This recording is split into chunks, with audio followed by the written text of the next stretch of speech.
Facts के base पर argument हुई थी। और जो ये केस था ये आईटी एक्ट का था, जिसमें पहले मनु मानेसर को अरेस्ट किया था और यहाँ के बाद राजस्थान पुलिस लेके गई थी। वो केस है, उसमें आज आर्गूमेंट हुई है फैक्ट्स के ऊपर और न्यायपालिका पर पूरा भरोसा। बोल्डली हमने अपना पक्ष रखा और भारद्वाज साहब भी साथ थे। और जहाँ तक रिजल्ट की बात है, अभी ऑर्डर रिजर्व है, 2 बजे करीब 2-2:30 बजे ऑर्डर पता लगेगा। सर क्या क्या तर्क रखे गए इसमें? इसमें तर्क यही रखे गए थे कि भाई कोई ऐसी धारा नहीं है जिससे कि बलवा हो, जो हमारा तर्क था। दूसरा हमारा तर्क ये था कि जो इनसे असला है ये 2559 लिख रही है, ये उसका लाइसेंस ही था, अभी रिन्यू था नहीं था ये अलग का विषय है।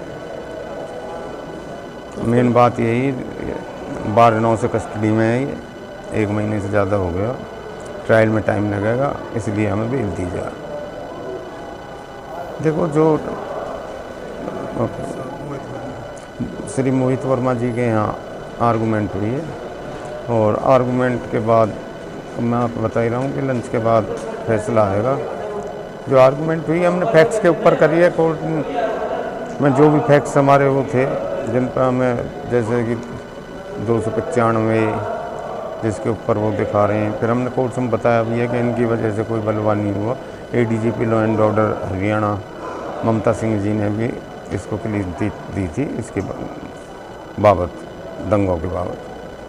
अब कितनी उम्मीद है, क्या आपको लगता है कि मनु मानेसर को जमानत मिलेगी जिस तरीके से मोहम्मद खान की बात करें या अन्य लोगों की बात करें? देखो जी, विश्वास उसी पे चल रहे हैं, सारे विश्वास के आधार पर चल रहे हैं। देखो हमें उम्मीद है, उम्मीद के आधार पर चल रहे हैं, उम्मीद है। तो हमारा तो यही अदालत के समक्ष कहना था अपनी बहस के दौरान, पाराशर साहब जी स्वयं मौजूद रहे वहाँ पर, कि जो 295 बनते नहीं, एक लाइन लिख देना और उस पर आप उसका आंकलन किस प्रकार से करते हैं, जांच का विषय।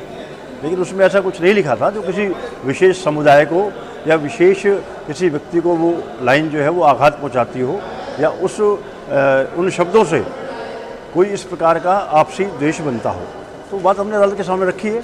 और जहाँ तक बात है 2559 की, तो हमने उनको बताया है कि जो इन्होंने 48 बोर का जो कहा है कि पिस्टल उनके पास मिला है, तो वो ऑन रिकॉर्ड लाइसेंस के अंदर अंकित है।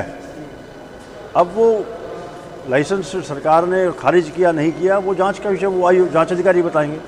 लेकिन हमारा तर्क यही है कि 1 महीने के लगभग जो है समय हो चुका है और इस जो सेक्शन लगे हुए हैं उन सेक्शन को देखते हुए हमारे मुवक्किल को जो है मनु मानेसर को बेल मिलना चाहिए, ऐसी हमें उम्मीद है।